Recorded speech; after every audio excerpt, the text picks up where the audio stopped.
So Ravens flock, general manager Eric DeCosta has been with the team for a very long time, but he is getting ready to go into his 7th season as the general manager of the Baltimore Ravens. He obviously took over for the legendary Ozzie Newsome, and EDC has had some big shoes to fill because while Ozzie wasn't perfect, obviously, Ozzie was one of, in my opinion, and I'm sure many of your opinions, he was one of the best GMs during his time, and he was our GM for our whole history prior to Eric DeCosta taking over. So I've seen many Ravens fans over the years, they've given trust to Eric DeCosta automatically just because of the fact that he was linked to Ozzie and he was Ozzie's successor.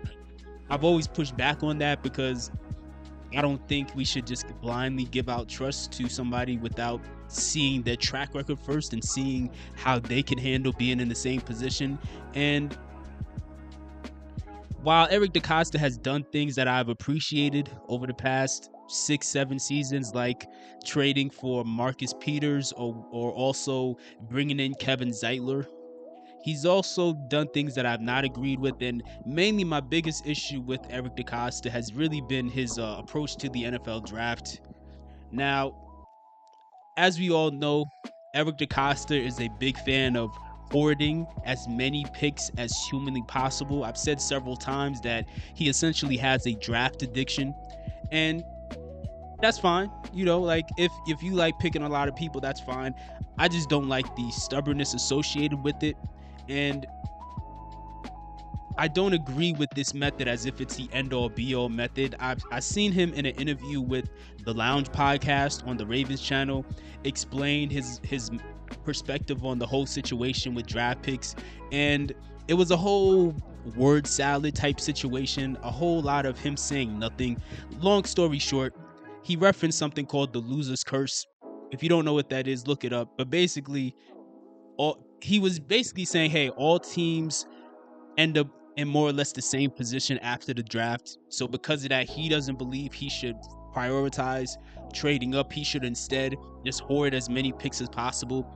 And I think that's ridiculous. Absolutely ridiculous. That's no different than people who buy a lot of lottery tickets saying, hey, if I just buy as many as possible, then sooner or later I'm gonna hit. Yeah, you might hit and win like $800, but if you just spent the past 5 years spending 10 grand just to finally hit there with that $800 ticket, was it really worth it? That's kind of my issue with the draft, is like, yeah, you might have a few hits here and there, but you unnecessarily went through countless misses, mainly in the later rounds. And even though he mentioned that there's no guarantee that a person drafted in the first round or second round will be successful, the fact of the matter is the people that are drafted earlier are typically the most talented and the most polished and have the highest probability of being successful, which is why people want to trade up for them in the first place. Again, I'm not saying that having a bunch of draft picks is the worst thing ever, but at some point or another, you have to actually hit on a high enough percentage of those picks to justify your philosophy.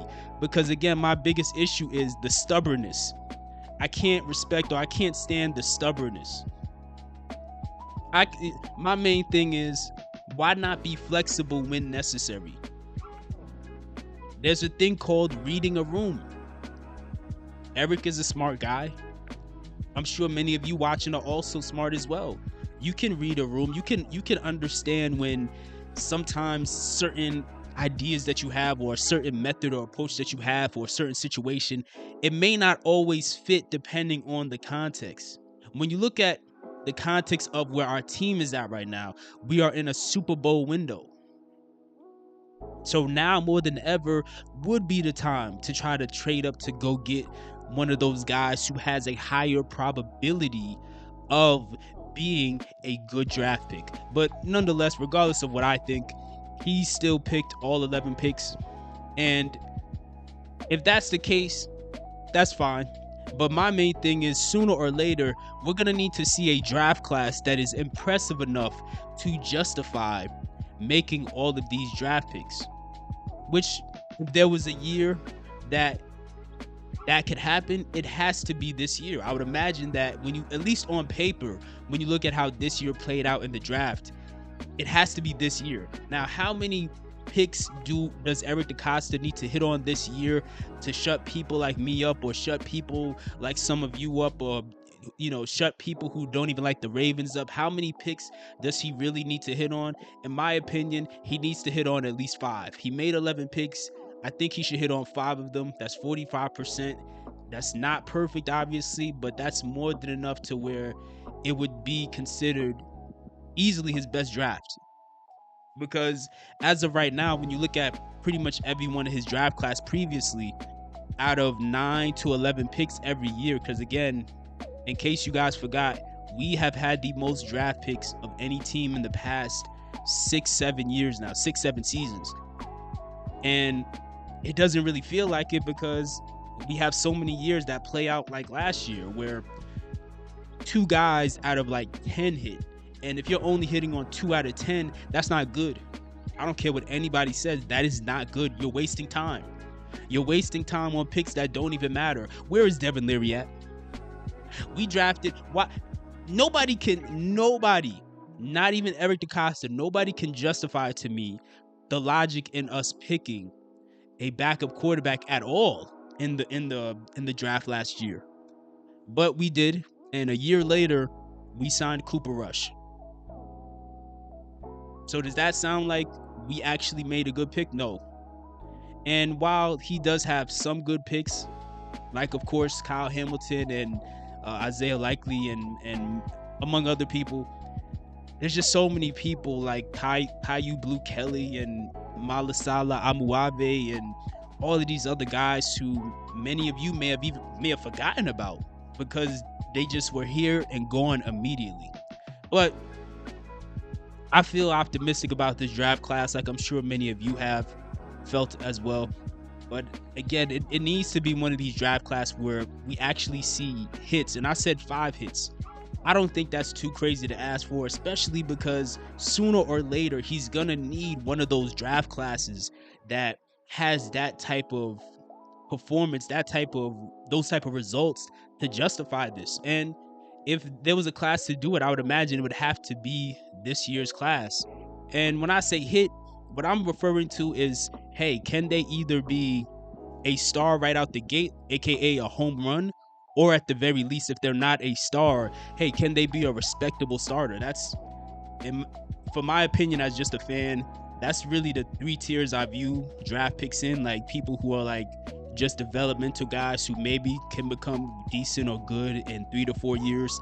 Then above that would be respectable starters, and then of course above that would be guys who are stars. Can we at least get some guys who are home runs, aka stars, or can we at least get some guys who are respectable starters from this class?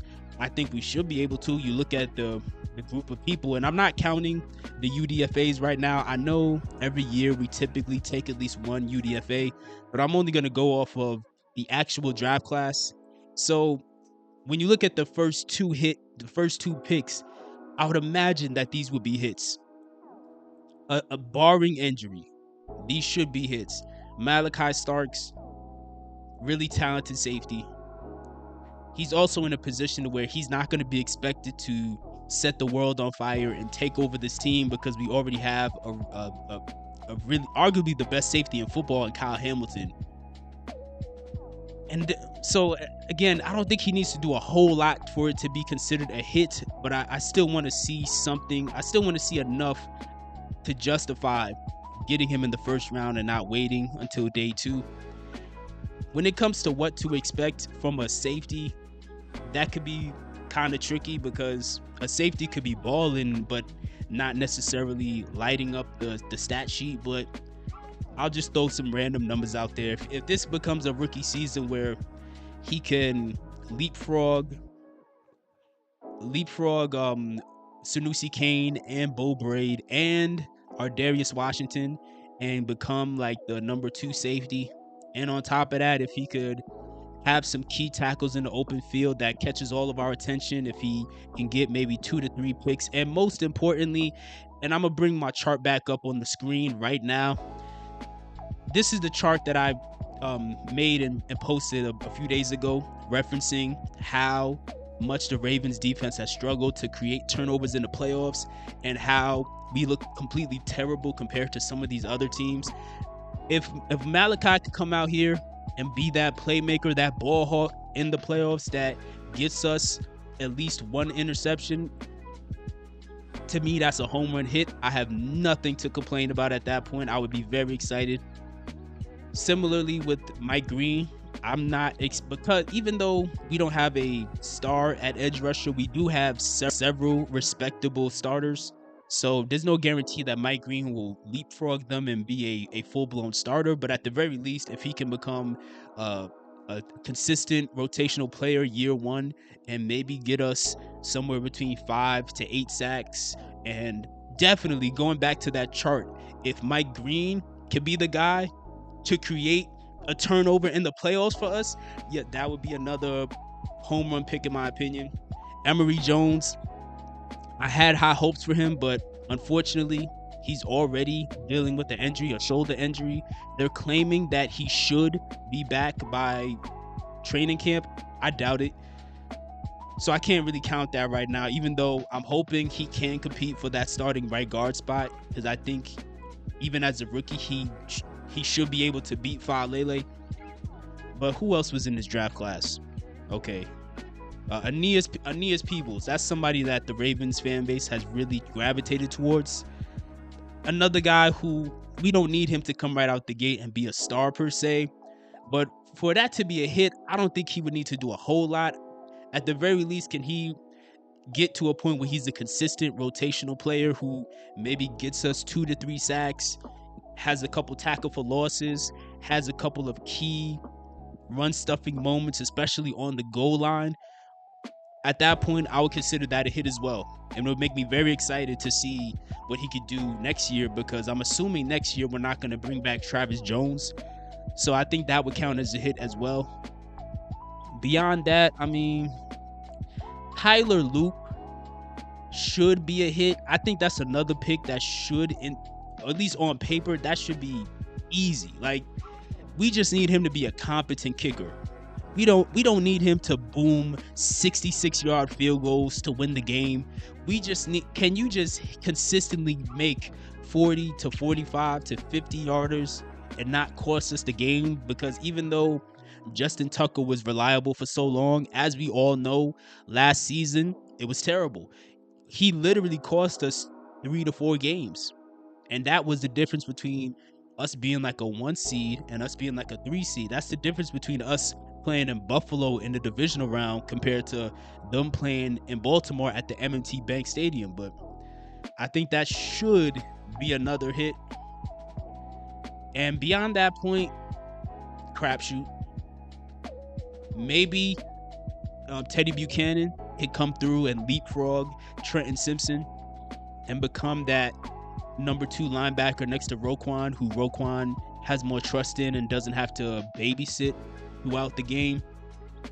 He will have the opportunity, of course, because at the end of the day, we lost Chris Board to the Giants and we lost Malik Harrison to the Steelers, I believe. So there should be opportunities out there. Will he make the most of it? I don't know, but we'll see.